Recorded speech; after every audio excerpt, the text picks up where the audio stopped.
Em nome do Pai, do Filho e do Espírito Santo. Amém. Vinde, Espírito Santo, enchei os corações dos vossos fiéis e acendei neles o fogo do vosso amor. Enviai o vosso Espírito e tudo será criado, e renovareis a face da terra. Vamos iniciar a sexta meditação sobre os dons do Espírito Santo, focalizando o dom de fortaleza. Há uma definição bastante breve do dom de fortaleza, que diz que é o dom que nos torna capazes de assumir com coragem as lutas necessárias para levar uma vida cristã, uma vida santa. Essas lutas espirituais são de dois tipos.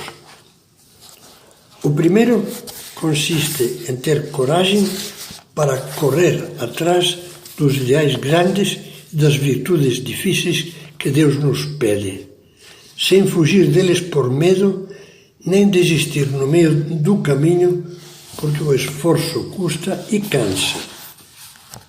O segundo é a paciência, necessária para aceitar com firmeza as contrariedades, incompreensões e até mesmo perseguições que possam surgir quando decidimos ser cristãos de verdade. O exemplo máximo, o cume da fortaleza cristã, é o martírio. Dar a vida por amor a Deus antes que renegar a fé, antes que ofendê-lo. É o exemplo que nos tem dado e nos dão. Hoje, talvez mais do que nunca, inúmeros cristãos martirizados em todo o mundo.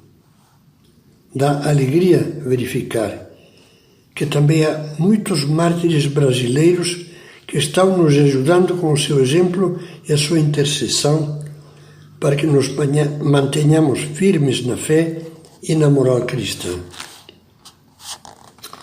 Vale a pena lembrar ainda que, resumidamente, dois exemplos maravilhosos. E peço a Deus que isso nos anime a ler e conhecer melhor a santidade heroica de tantos católicos brasileiros que já são venerados nos altares. O primeiro exemplo é o dos mártires do Rio Grande do Norte. O Papa Francisco decidiu canonizar 30 deles. Durante o domínio holandês, houve uma perseguição de calvinistas contra os católicos. Em 16 de julho de 1645, alguns soldados holandeses, com o auxílio de guerreiros indígenas, invadiram uma igreja em Cunhaú durante a Santa Missa. Logo depois da elevação da hóstia, martirizaram barbaramente o celebrante, o padre nonagenário André de Soveral, e mais 69 fiéis, homens, mulheres e crianças, que morreram invocando a Jesus e a Nossa Senhora.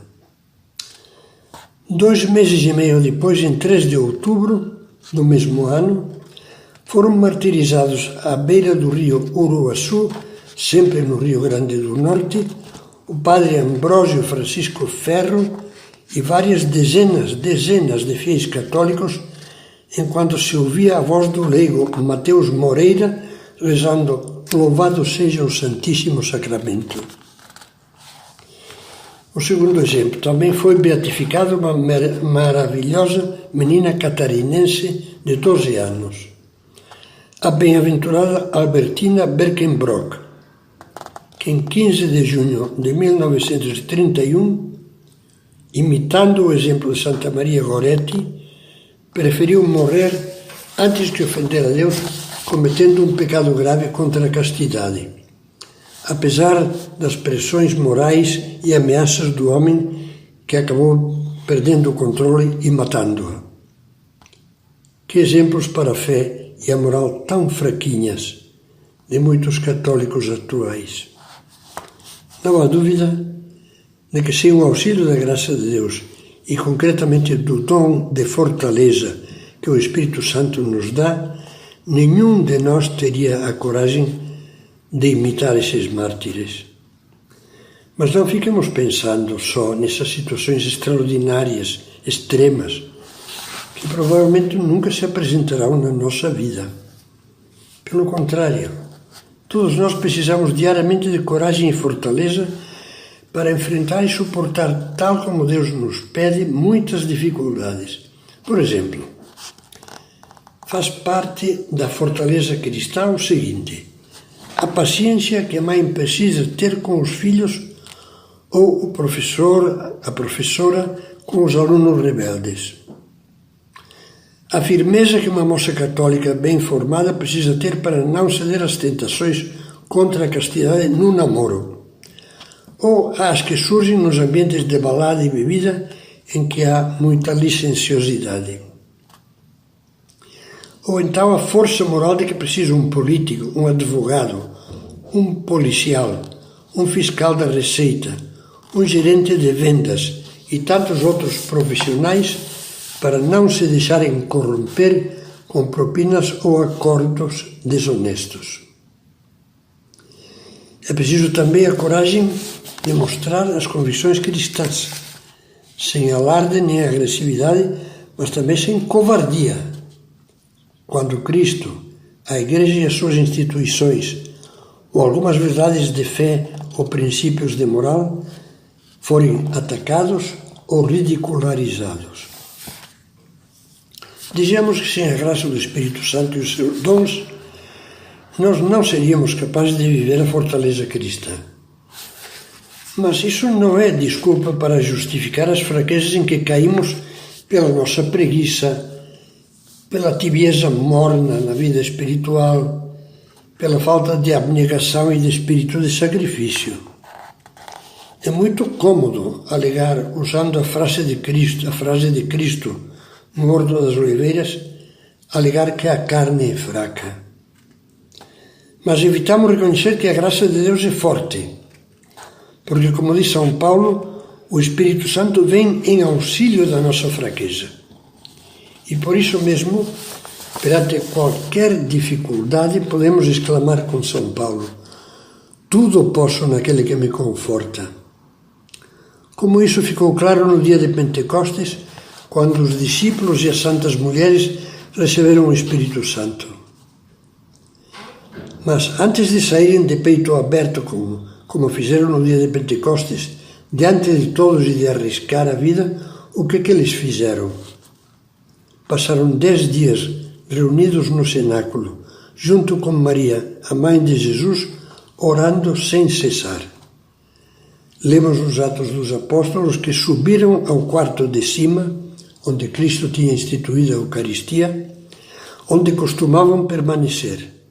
Todos eles perseveravam unanimemente na oração. Rezar é sempre o primeiro passo que deve preceder, acompanhar e seguir todas as nossas ações. Na missa de Pentecostes, a Igreja se dirige ao Espírito Santo com estas palavras: sem o vosso poder divino, nada há de bom no homem, nada há que seja puro. Portanto, rezar, rezar e rezar. Mas há um outro passo imprescindível. Para obter a fortaleza de Deus, é preciso que nos esforcemos sinceramente, com generosidade, em colaborar com o Espírito Santo, tomando a nossa cruz como Cristo nos pede. Se alguém quiser vir após mim, negue-se a si mesmo, tome a sua cruz e siga-me. Uma cruz que é, habitualmente, o nosso sacrifício diário, voluntário, corajoso e simples ao mesmo tempo. Por exemplo,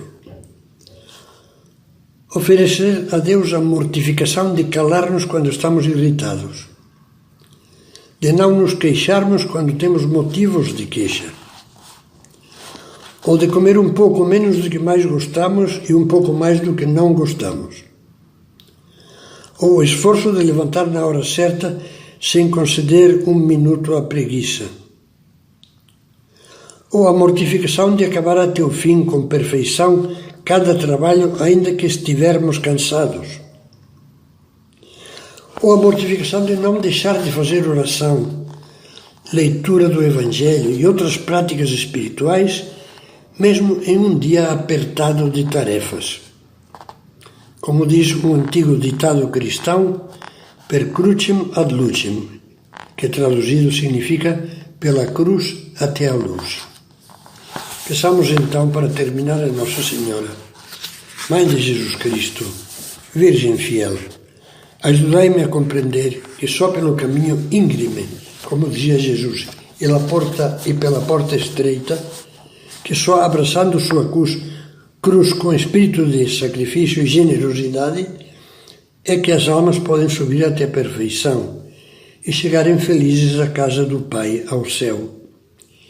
Mãe, intercedei ante o Divino Espírito Santo para que nos conceda o dom de fortaleza, que nos torne perseverantes para praticar as virtudes difíceis, corajosos para enfrentar as contrariedades e pacientes para abraçar o sacrifício que Deus nos peça no caminho da fidelidade cristã.